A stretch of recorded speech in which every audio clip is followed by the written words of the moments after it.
Hello, everyone. Welcome to the Bloomsbury Book Club. I'm Labonita Ghosh, Senior Editor with Mumbai Mirror. Among the many things that I've written about recently is Udayan Mukherjee's book, Dark Circles. You would know Udayan from his many years on TV and as the former managing editor of CNBC. But today we'll speak about his debut novel and many other things. So, Dark Circles I found to be an extremely compelling read. Without revealing too much, let me just say at the heart of it is a family that is grappling with a terrible, terrible secret. But as with many great stories, there are many layers to peel back. So let's get right down to it. Udayan, great to have you here. Thank you very much, Labonita. Good to see you today, and welcome to all the members of the Bloomsbury Book Club. It's always nice to talk to readers, and especially at a time like this where we are all stuck home. I imagine reading is about the only thing which is getting us through. So it's very nice to be able to speak to a whole bunch of readers out there, and I thank Bloomsbury for this opportunity, and thank you for hosting this session, Labonita. Lovely, not at all.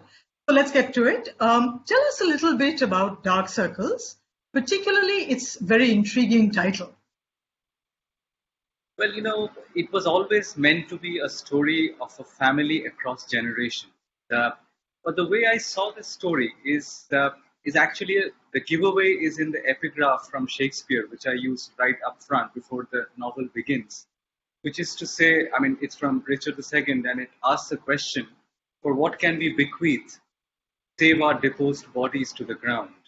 And it's Shakespeare's question, and in many ways, the novel is an answer to that, because I see that the legacy or the inheritance which a generation of parents actually leave for their children is so multi-layered, and it can come with such joy or damage depending on how it is worked out. And that was a theme which I wanted to explore. So when I started thinking about this book, it was always going to be a cross-generational family story, not one of those major sagas. And therefore, it was my first attempt at writing, and I wanted to keep it tight. So it was essentially across two generations, a generation of parents, including an uncle in the family, and the two children, and what happens in the past, which is between the father and the mother and the uncle, and how it affects the lives of the two children from there on, who are in their mid-30s, early 40s. So that, in a sense, is the nature of the story. But as you said, I wanted to make it quite layered as well. And at the heart of the plot is a family secret, which is divulged in part up front in the first few pages of the book. So you know what you're getting into right up front. It starts with a letter from a dying lady to his sons, exposing a big family secret and leaving them to deal with the aftermath of that. And they receive the letter 2 days after she passes away. And the story begins with the letter and the cremation of the mother and how the two sons take it. And then the remainder of the novel is basically dealing with the contents of this letter, how each of the two brothers deals with it, what their reaction to it is, and how it shapes their lives from there on. So the name Dark Circles also, I don't want to explain a title, but it in my eyes, I also saw it like layers and layers which envelop the lives of people. And in this case, they are very dark levels, which emanate from the parents and carry on. And while reading the novel, you also understand that it does not end with them, because the way the story progresses with the two brothers, it is quite conceivable that it will have a further reaching impact on the lives of their families as well, and maybe even going into future generations of their families. So a legacy and inheritance, as I said up front, is at the heart of this novel. Right. You've also dealt with some very difficult themes in the book, particularly mental illness and depression, which in the book, it spans generations. It's a generational thing. How did you, why did you think that you would want to incorporate something like that into the book and discuss something so dark and difficult? So at the outset, I should also say, Labonita, right now that I don't suffer from depression myself. And I say this because a lot of readers assume that this was my own experience, which I was recounting. And then I would tell them in jest that by that logic, all these things happen to my family as well, and I'm not my. I mean, I can't divulge too much about it, but Sure. it is not autobiographical in that sense. But as you go through life, and I'm sure you would have had such experiences too, you meet so many people, friends, family, who are in the spectrum of some kind of mental illness. They're not ill; they don't need to be in a mental institution. They don't need to necessarily go and seek help from doctors. But you can sense that there is a dark aura about them, that they are facing difficulties, and you can see flashes of that, glimpses of that, and most of the time it is left unaddressed unless it reaches a flashpoint where you have no recourse but to seek some kind of external help. And having seen all of that, it struck me that this is this problem is so rampant in the kind of social circles that we live in that it may be something which one needed to address in a novel. And it also tied in with the story which I was trying to say, because I'll say this because the novel was written a couple of years back, and by this time, a lot of people, and particularly of the book club, would have read it. There is a suicide in the story, and it stems from very deep depression resulting from some events in the person's life. And it's no coincidence that that depression follows down the generations from father to son. And the key protagonist in the novel, Ronajoy, also suffers from deep depression. So, it is the legacy and the inheritance that I spoke about. It also actually extends to things which are clinical or medical in nature. It is a fact, documented medical fact, that a son or a child or a daughter, a child who witnesses his parents' suicide, is many times more likely later in life to attempt suicide herself or himself. It is a documented fact again that children of depressed parents are more likely and many times more likely to be prone to depression themselves. So it is a fascinating fact that so much which happens to us in our lives actually happened before we were born, or we were born with it.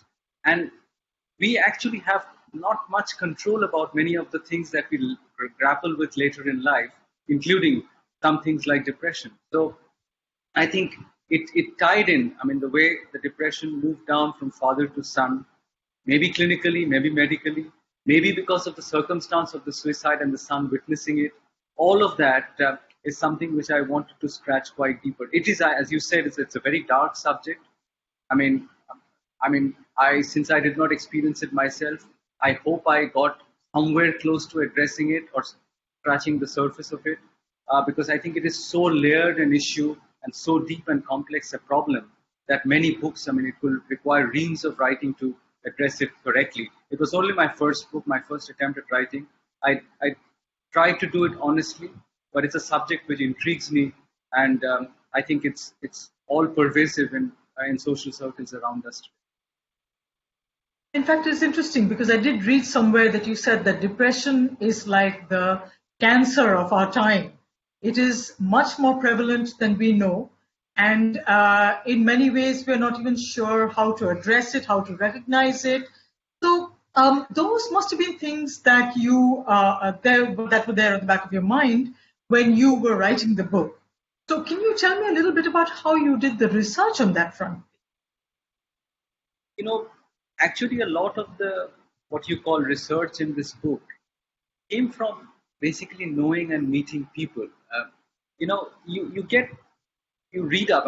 Depression is a subject. If you start reading up on the internet, you can go on reading for months and years because it is such a deep and important subject today. But what interested me more, or what I think I may call the material of the book, is from actually observing people from up close, or having people not with a specific kind of problem which I write about, but who are grappling with difficulties in their life, and you can see how they manifest it themselves. The problem manifests itself in very difficult ways. You spoke about it being me having said that it's the cancer of our times. What I also meant is that when you have cancer, you have no choice but to address it clinically or medically. And therefore, the human response is fairly predictable, cut and dried, and frankly, there is no option to it. In mental health, there is a sort of a taboo around it. Very few people forget admitting it to other people, admit to themselves that they might be facing some kind of an issue with their thought process, with their psychological layering internally, to tell themselves that maybe I should be careful about these flashpoints which keep coming up. Why do I feel listless? Why do I feel low? Why do I feel morose much of the time? Why am I shorn of energy? Uh, why do I have difficulties getting out of bed? Why do I sleep more? Why do I sleep less? Why do I have flashes of anger or uncontrollable surges of anger? Now, these are all indicators that something is wrong inside your head. But it's not quite like cancer. It's not quite like a diagnosable physical malaise which you treat immediately with medicines. So the recognition at your own level is is is very difficult to come by. And then once you have figured out that you have a problem, then you come to the problem of who do you share it with? Do you tell your friend? Do you tell your family? Do you tell a doctor? Do you take medication? I mean, how do you address all of these all of these issues? I think the problem of addressing depression is such a difficult one. And even in the novel, I think the protagonists know that they have an issue on their hands, but they never come around. At least the son later in life seeks medical help with the doctor, but otherwise it just remains undiagnosed. And we have many recent instances of what the ultimate damage can be from such a malaise. I mean, it can be every bit as lethal as cancer. Right, right. In fact, there are some other very difficult themes that I thought that you dealt with in the book, like guilt and forgiveness. Also not making for a particularly sunny debut, for instance. So there again, what made you incorporate that or deal with that and talk about that in the book, please? So guilt is something which is, I mean, it is so internal to us. And at the heart of the story is the guilt that the lady who passes away, whose letter the book starts with, I mean, she's mired in guilt, so much so that she can never come out of it over years and decades for the rest of her life till she succumbs.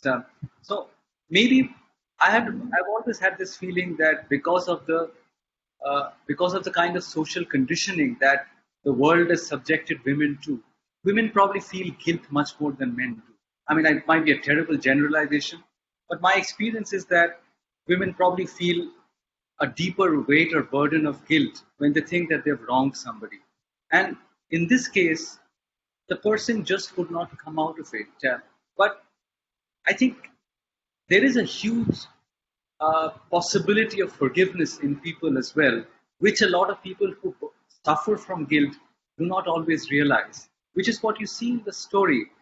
I mean, when the elder son reads the letter from the mother, the one thing that makes him very sad is that she suffered so much for so long and practically gave up her entire life in the process of that suffering. If only she had reached out to her children, maybe the children had it in their hearts to see why she made that mistake, and they were probably capable of forgiving her, and maybe her life would not have been wasted as such. So the problem is, one is the guilt that you feel, which you cannot shake off. The other is also in seeing that people that you conceive or people that you perceive to have wronged are also they also possess the quality of forgiveness. And this is, I think, is a quality which a lot of people do not possess, that they cannot see that their loved ones love them back so much that they can actually forgive them and give them a second chance. So this book is actually also about the failure of people to think of a second chance and to let the world give them a second chance to try and address the mistake or however grievous it might have been. And I think guilt and forgiveness, as you said, is really at the, because these are very complex issues. I mean, I'm putting them in very simple terms to you, but it's easier said than done. And people cannot forgive themselves. People cannot forgive others. Yet, both of us know that there are huge layers of human empathy and kindness, huge reservoirs of that. And I think it would be trivializing the problem to say that people are not capable of deep forgiveness as well. I mean, there have been instances of fathers who've lost their children to violence and they have forgiven the perpetrators of that violence. I mean, if that kind of capacity for forgiveness exists in people, then that's something which should make us quite hopeful. Right, right. Though I do feel that when you discuss or when you lay out a story like this before us, Udayan, it seems almost fantastic. Can you actually have, I mean, I know that this is a work of fiction, possibly. I don't know if there were some little bits of inspiration from here and there, from real life and people that you've encountered. But something like this, a magnitude of a deep, dark secret like this, tearing a family apart, is this something that you've actually come across or heard and seen? It sounds too fantastic to be even within the realm of fiction, so to speak. As I say, truth is stranger than fiction, and I really do believe that. This is a question which I have encountered from some people on whether the story itself, however compelling it may have been, strains the bounds of credulity. Can you believe something like this actually happening? But everyone who is of a certain age, say, I have spoken to women in their 70s, and they actually have never had any problem believing this story. But when I asked them that, did you once feel while reading the book that this is a completely crazy kind of a concoction, fictional, and therefore something like that can never happen in real life? It is actually the women of the previous generation, the aged ladies, who said, of course not. Such things happen to us. I mean, in families like us, and everyone knew of a family where something like this has happened. So this is not surprising at all. And that got me around to thinking that every family carried such secrets. I mean, when I was a child and when we were children, we would hear whispers. The mothers and the aunts in the families whispering about something happening in some other family. It was all very hush-hush. It's not spoken openly about. But the secrets were very dark. I mean, secret affairs, incest, criminal activities within companies, within families. So, all of this existed. I mean, where human beings abound, all these things, all these possibilities exist. So I'm absolutely convinced that such stories actually have happened in many families. Though under the surface, sometimes people may have known of it, may have turned the other way and not dwelt on it, because it is such a difficult thing to address that sometimes you bury it inside yourself and say, I will not deal with this.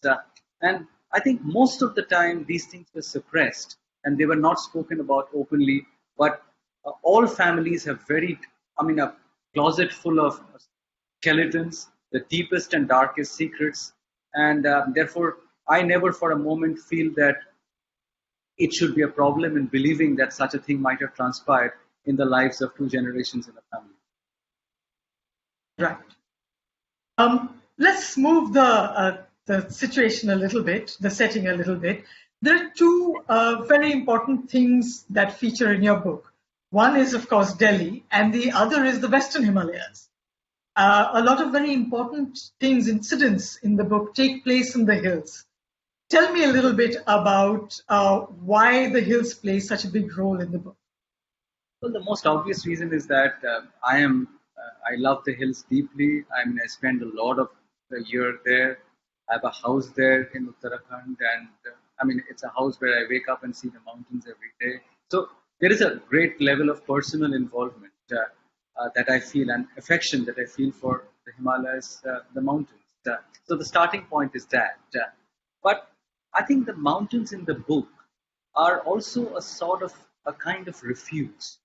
And it's a refuge in an interesting way, because both the characters who go back to the mountains to seek this refuge, to seek solace in nature, are actually people who suffer from depression, the father and the elder son. They also are very lonely people at some level. I mean, you would ordinarily think that they would seek the company of other people in their difficulties, because they suffer from intense loneliness, particularly the protagonist in the novel, the son, the elder son. However, when it comes to dealing with something which is very, very difficult to deal with, they go back to solitude. They go back and seek more loneliness. They go back and seek silence. And that is a way, and that is a question which I also try and bring up in the book, in the novel, is that when you are possessed with or plagued by many demons in your head, the answer often, or the way out of it, lies through you working it out in your head, not by some kind of an external source which solves the problem for you. And in going back to the mountains, you're basically seeking that solitude out so that you can work it out in your head and come to some kind of terms with the difficulty which is plaguing you. So the father goes back after that a terrible realization dawns on him. He goes back with his two sons, his two children, and he tries to come to some kind of terms with it. He fails. The son, too, when he gets the letter from the mother from her deathbed, he goes back to the mountains. He reads the letter out there, sitting in front of the mountains, and he tries to figure out how his life will be after that revelation. So I think I look at the mountains, I look at that whole area which plays it is always there. I mean, even when there are scenes in Delhi, at the backdrop, the mountains are hovering because that is where the characters go back to in their head to seek that refuge. So I think the mountains have a very, very important role to play, not just in the scenes where it is based in, the scenes that are based in the mountains, but even as a source of solitude, of calm, of a possible solution, and a refuge to the two people uh, around whom the world is based. In fact, the lady who passes away, whose letter the book starts with, she went away to the mountains herself, to an ashram, and spent the second half of her life out there. So, I mean, the more you look, the presence of the mountains actually looms very largely behind the central characters of the book. And I think we're dangerously close to giving away lots of important plot points in the book. So let's move a little bit away from that now. Tell me a little bit about the transition, your journey from being a TV journalist and a markets forecaster to now a writer. I always think of myself as an accidental journalist, Labonita. You would know this, that how many of us have strayed into the path of journalism because at that point, I mean, I'm not assuming that was the case with you, but at that point, there didn't seem like anything more more rewarding that was an option that was available to us. So we stumbled across to it, and then we found our way and made a life of it or made a career of it. But I had almost a 2-decade career in television, and it's in a way, live television, which was my game, it finally extracts its pound of flesh from you. And over a period of time, and mine was a fairly difficult and exacting kind of a role, because I would go in the morning and sit there on TV, live TV, day after day, week after week, month after month, and it sort of wore you down after a point. So after nearly 18 or 20 years of doing that, I was pretty much done with it. It served a very important role in my life. It made me financially independent. It gave me the space at the age of 40 to think about doing other things without necessarily having to worry about money. And I'm deeply grateful to my media career for that. But by that time, I had explored whatever I could in the television business. I mean, I had no desire to spend the rest of my life earning more money out of it and collecting the rent for having reached somewhere with it. I had my small measure of success with it. I earned some money, and I was ready to move on and do something else with my life. We have one life at the end of the day. If life hands you an opportunity that you could do something else without having to worry about paying your bills, and you pass that up, chances are that you'll regret it at some point in your life. And I was not going to do that. I've always been very fond of writing. I always wanted to do something which was slightly creative and introspective in nature. And when the opportunity came by, I thought I would try my hand at it. It seemed like a huge leap for me. And a lot of people asked me, why, I mean, if you have to write, why aren't you writing a book on the stock market? Because it would sell thousands of copies. And I told them, if I had to do that, I might as well stay back in TV and yak all day and earn more money. And if stock market is what I wanted to do, but I was trying to do something else. It was audacious. It was ambitious. I see that on hindsight. And but as they say, a man's reach should exceed his grasp. So I took the plunge. What the hell? It's one life, right? And actually, I have to say that I'm extremely jealous and envious with what you've done with your life now. You live in the mountains and you sit and write there, and you have given up a sort of a professional sort of a career. You're concentrating more on writing. Tell me a little bit about your life in the hills. Well, there are lots of people that you'll encounter who love the mountains. And what is there not to like about the mountains, frankly? I mean, it's beautiful, it's cold, and it's fresh, and you see mountains and you go for walks. And I mean, it's beautiful. You sit around a fireside and chat with your family and friends, and there is so much to recommend it. But I must also hasten to add out here, Lavonita, that a lot of people who say that, I mean, if we had an option, we would follow Udayan's path and go down and live in the mountains. I must disabuse people at the risk of sounding like a wet blanket. I don't mean to discourage people, but I think going to the mountains and spending a weekend there and shifting there and staying for months on end are two different kettles of fish altogether. At the end of the first fortnight, you begin to ask questions about whether you're cut out for something like that. Because the solitude, which seems so beautiful after the mayhem of the cities for 2 days, after 2 months, it begins to really pull you down. You have to have a certain kind of bent of mind to be able to live in that kind of extreme solitude for weeks on end. And there are many compromises that you need to make. The kind of food that you have, the socializing, the access to things that you take for granted in the city. All of these things which are everyday things in the cities are gone in the mountains. You are with yourself or one or two people that live with you, and day after day, that darkness, that solitude, it can be a little difficult to deal with as well. So it's not all easy as people tend to think, because as a tourist it is one thing, as a resident it is another thing altogether. But I love it. I mean, I could stay months on end because I am wired like that, and it gives me great pleasure to wake up in the morning, go for a walk, come back with my breakfast, and then sit down at the table facing the mountains and writing. I really enjoy it, but I don't think it's everybody's cup of tea at all. You don't miss your hectic life in Bombay at all anymore? You know, there is a famous French author who once said that when you went, and I don't mean to disparage people by saying this, and it is not original in any case. He said, when you enter the workforce, you enter a grave. Nothing else, nothing happens to you after that. And I mean, wild horses would have to drag me back to a day job, to an office job once again. I mean, it gives me a great sense of liberation to be done with that. So I will never do it. I know that now. They say never, but I know that I will never go back to working in an office or any kind of full-time job ever again. I mean, I'm done with that. I don't miss work. I don't miss what you said, the buzz of working in an active environment at all. Cities have their pleasures, and I'm not immune to city pleasures at all. I mean, when I go to London, I would say even New York.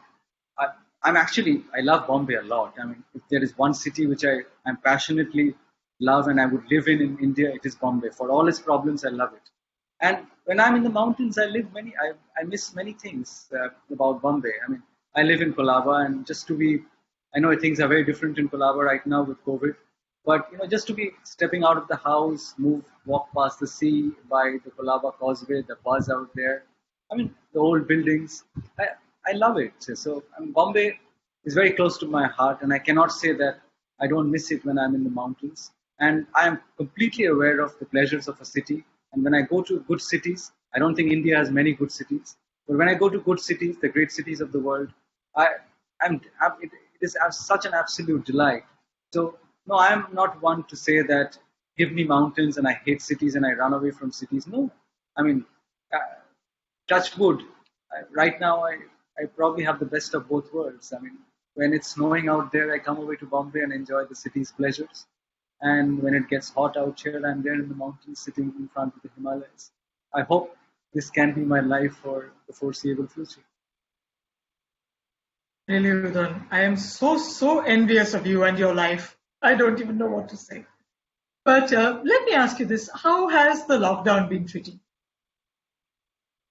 Well, I am actually one of those birds who are fairly content in their own company, and I don't need external stimulation like many other people do. I mean, I've never had a smartphone. I've never been on social media. I've never. I don't have a smartphone, so I even can't even call an Uber. I'm not on Facebook. Never been on Twitter. Never been on Instagram. And people who know me know that I don't actively seek even the company of or social company in a sense. I mean, I can go for weeks without meeting anybody else. So for me, it did not affect me too much. I must confess that. I mean, my wife and I we stay at home. I'm very happy with her company, and I don't seek too much external company other than that. So lockdown was not brutal for me. I don't like the idea of not being able to travel because I travel a lot. I mean, we were supposed to travel out of the country and we had to cancel that because, and I feel hamstrung and I feel cramped because COVID has robbed me of the opportunity to travel. I haven't been able to go and spend summer in the mountains this time around because the lockdown happened before I could travel out, and then there was no way to travel to my mountain home this time. And that was very bad for me because I hate the heat and I had to brave the summer in Bombay, which I did not like. But otherwise, I was happy at home and I read a lot. I wrote quite a bit, and 4 months have passed. Of course, there are days where you feel a bit more frustrated than others, and you feel a little edgy, and then it passes. But I can imagine that it's a whole lot worse for a lot of other people, and my lot is not that bad in life. I mean, I don't have a full-time job to hold down, and things are difficult, a lot more difficult for a lot of people. So I count my blessings. I feel I'm lucky, and my personality is such that I have not had great difficulties dealing with it. I've used the time to read and write, and 4 months have passed. Now, if this continues, God forbid, for another 6 months, maybe I'll tear my hair out and we are having a conversation after 6 months. Uh, Heaven knows in what state you will see me, but I'm praying and hoping and keeping my fingers crossed that it doesn't come to that. In fact, one of the things that have happened with the lockdown is people have started, because of the time on hand, I think they've started reading again and reading quite a bit. That's what I've heard from lots of friends and family. Do you think that this has sort of brought the reading habit back or is likely to? I've heard both ends of it, Labonita. Some people I've heard at least earlier in the lockdown, they were not able to concentrate on books. I mean, they would start books and then they would not be able to go down deep into the books because there was a level of anxiety and agitation in their heads, I think, which did not allow them to enjoy books or go into it or concentrate on it to the extent that they would have liked to. So I've heard that part of it too, and I've heard people saying that it was a heaven-sent opportunity to catch up on all the reading that they have been intending to but could not find the time to, and this was those many weeks of catching up on the reading. So I think both sides exist, but I think fundamentally the world of reading may change after the COVID and the lockdown experience. Some will read more. Some may have rediscovered, in your words, the joys of reading. Some will read less. Some may not be able to read tomes, big novels. They might want to read shorter things. They might want to read essays, short stories. So the nature or the content that you're able to take in might actually have changed. People might find it easier to take in non-fiction than fiction, or the other way around, fiction and not heavy, dense non-fiction. The way people read might change because of the inability to get physical books in the lockdown or during the lockdown. A lot of people might have migrated to electronic interfaces, might be reading more on Kindle. Some may have because of the inability to concentrate, they have moved to listening to audiobooks. So time will tell, what repercussions this has had on reading. But I know for one thing that the world of books has changed fundamentally. I don't know how many bookshops will come back and whether they'll be able to function in their old state, in the old locations. How much of the market will become online? Amazon was already 50% of the market, whether it will become 70% of the market, what it means for bookshops. Since we are talking to a book club today, I think it's very important for people like us to patronize the whole publishing and the books industry at this time, to buy more books, to read more books, even order online through Amazon, wherever not possible to order through to bookshops, make them make deliveries to try and support them, because this will take a heavy toll on the whole publishing industry. And if book club owners do not support the industry at this point in time, I think that there will be a huge number of casualties at the end of it, and we'll all be the poorer for it. Very true, very true. Udayan, we have some questions from the audience, but before that, let me just finish up my bit of it by asking you, what's next? What are you working on next? Please, if you could share some details about that with us. Well, I've been writing. I mean, I don't want to share too much because this is a Bloomsbury book club, and I will only say that the next offering will be from Bloomsbury, and I hope that the book club owners take to that book. It was written entirely during the lockdown period, and I'm hoping, if all goes well, there should be something coming out in the next couple of months. I mean, I've been writing, through April to nearly now, I've been writing every day for many hours, and I hope I've been able to produce something which people will like. With books, you never know. One can only try, and then the rest is up to readers. But I try honestly, and I'm a new writer. I'm learning my craft. I learn as I go along, and I hope I've been able to come up with something which you will read too, and book club members will read, and I hope to get it across to them in the next couple of months. But at this point, I don't think Bloomsbury will like it very much if I shared or divulged more information about it. Okay, fair enough. Fair enough. Let's go to some questions from our audience. Sneha Kapoor asks, how crucial is it for a family to discuss issues of mental health, and how can we make these conversations better? I think I'm no psychiatrist myself. I'm not a doctor, and I cannot give out clinical or medical advice. But my general common sense and having observed life kind of suggestion would be, everybody in the family should watch out for how a person's personality is changing, if it is. You should never wait for somebody to address and come to you with a problem, because by that time, usually it's too late. By the time a person musters up the courage, confidence, and the awareness to go and confide in another family member that something is wrong with me, how do you think I should address this problem? It's way too late. If you say you have a son who's 17 or a daughter who's 30, who's going through a difficult phase in life, you can understand what's going on. There's moodiness, reluctance to talk, days or hours spent in one's own company, and a certain darkness creeping into that personality of the person, bouts of anger and real outbursts of anger for no reason, often for no reason. All of these things are telltale signs that something is wrong, and therefore it falls on the people who observe such characteristics to actually open the line of dialogue for a mother to come out, or a sister to come out, or a brother to come out, or even an uncle to come out and say, just put an affectionate arm on someone's shoulder and say, is everything all right? Do you want to have a conversation? Can we talk about something which is bothering you? You want to share it with me? And often just reaching out and somebody having just a few conversation for a few minutes can douse very big fires inside us.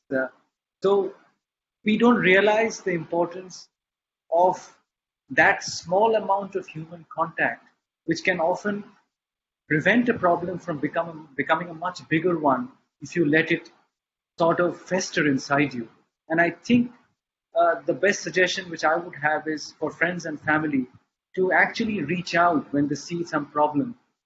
And I mean, I see lots of examples around that. I mean, I see groups of friends where some friends see others having a problem, and they just basically all converge together as a unit of giving that person comfort and confidence around that person and buffering them from uh, from the huge onslaught of difficulty that they're or darkness that they're facing.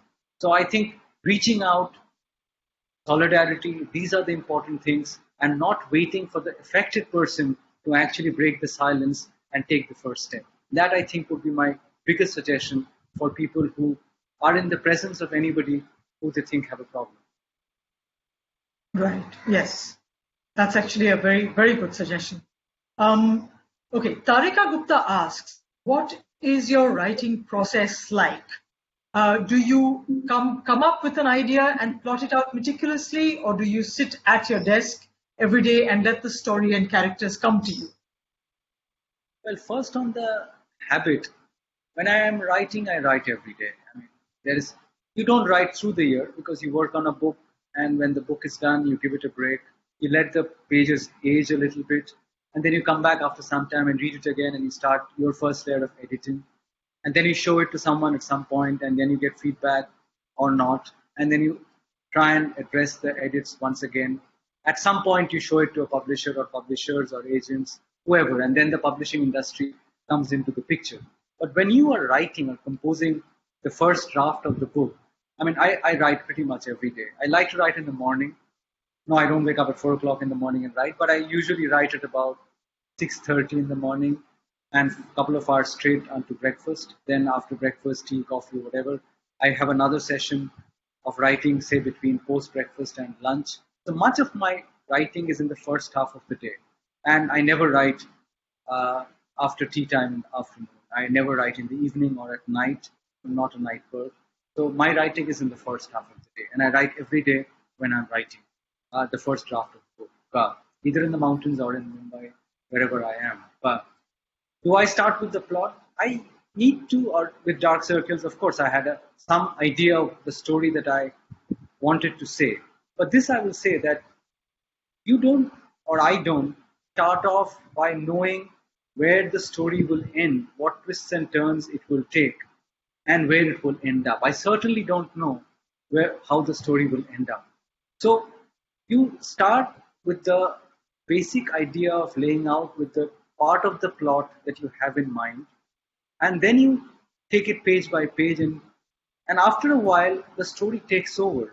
And my experience of writing Dark Circles was that after a point it was almost as if the pen would move on its own, and somebody was writing the story through me, because you almost become possessed by the story, and the story comes to you then stage by stage, and then you just keep going at it. You would be guided by the story to some point, and then you would certainly take another turn and another corner because the story demands that of you. And at some point, you get to the end and you say, okay, this is where I would like to end the story. And then you look back and say, gosh, is this what I set out to write? Because I had no idea that the story would take this kind of a path, and this is where we'll end up. But that's how, at least to me, the process of writing a novel turned out to be. Along the way, you take many wrong turns, which is what you realize when you read the first draft a bit later, that some of the paths that you walk down are not very rewarding paths. They actually take you away from the heart of the story. And you immediately understand that they would not be too engaging for the reader, because you are diverting their attention from the heart of the story. As a first-time novelist, I made many mistakes because you asked about the plot, that you get too obsessed with the plot, and then the plot becomes the driving force for the story, and you just go on writing, not pausing enough to develop the characters, because and in that you forget that the reader's engagement is primarily with the character. If you, and I still think that if I wrote Dark Circles again today, maybe I would spend even more time on the characters themselves and try and flesh them out even more. Because the more you let your readers see the personalities of the protagonists involved, and you build a bridge of empathy between the reader and the characters, the greater your chances of them actually being engaged and engrossed with the story that you're trying to tell. The connection often is not with the plot, the connection often is with the character. A lot of people who have given me good feedback about Dark Circles tell me that they really connected with Ronojoy. That Ronojoy made them feel things which sometimes they experience in their own heads. People have told me that they really empathize with Mala because they actually felt her burden. So the connection was not with the line of the story, which I was 90% of my attention was on, but the connection was actually with the character. So you need to keep, or I need to keep these things in mind as I move forward, because I will write more. I hope I will be allowed to write more by publishing houses. And I need to be aware and mindful of what I've just told you. Right. We have a question from Garima Sharma, who asks, considering Dark Circles is your first novel, what are the challenges you faced in bringing the story to life? I think you've addressed some of this already, but if there's something else that you'd like to tell us. No, I think I did touch upon quite a bit about the plot versus character thing, and that was an important thing. And the other point, which I would, just the only small point which I would make, is that I realized later, not necessarily only while editing, but while I read the book now, and I've been turning the pages for the last couple of days to get ready for our chat. You know, as a new novelist, or at least in my case, you have the sometimes you make the mistake of telling things or over explaining things to the reader, and you do not give the reader her due share of intelligence. And I've realized that what probably works better is to say that you've outlined the story, you've written your novel, you have interpreted it in one way. The reader will see probably another side of the story. And you need to probably draw the line somewhere in between, where you raise some questions, you give them some sense of the characters and the plot, but you leave a lot on the table for the reader to infer and to analyze, and not say that she is not capable of inferring and sometimes even understanding your story better than you. And therefore, you don't need to tell her all the time what is going on in your head. You show some part of it, and then you step back and you sit back. And I think that restraint is something which I probably might have done better with even Dark Circles. And this is something, it's an easy trap for a new writer to fall in, particularly one as untrained as me.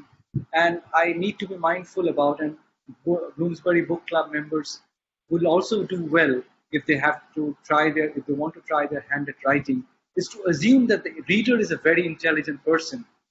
And the more you leave on the table for her, the more rewarding you make the experience of reading for her, because she figured something out off the page, and it gives her some kind of a joy in her head that she actually got to the bottom of or worked out what the novelist was trying to say or was trying to convey without having conveyed it explicitly in as many words. And that's an important distinction, the telling versus showing, which I am still learning, and I intend to learn more of as I go along. These are actually excellent tips. Thank you. They were very good ideas for people who want to start writing. We have one last question, and this is a slightly different one. Utkarsh Anand asks, with Sushant Singh Rajput's recent tragic death, the Indian television media has stooped to a new low by making assumptions about his life, his mental health, and his personal relationship. As a veteran TV journalist, what do you think of this inhuman trivializing of someone's mental health for the sake of TRPs? Well, I couldn't use better words than what Utkarsh has just used by calling it inhuman trivializing. But having worked in television, this doesn't surprise me, and I'm going to use strong words for this. I think television media anywhere, for the most part, and in India particularly, I mean, this is a gang of vultures. I mean, they're just no better than vultures. I mean, they have no sympathy, they have no empathy, they have no sophistication or subtlety in dealing with a very distressing matter, and they don't, frankly, I don't think they care. So it doesn't surprise me that the treatment to Sushant Singh's death has been as inhumane, and it doesn't surprise me at all.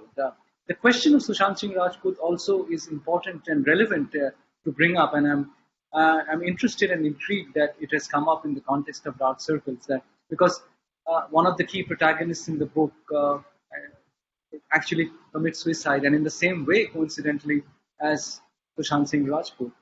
So, I mean, depression and all these difficult issues of the mind are actually life-threatening.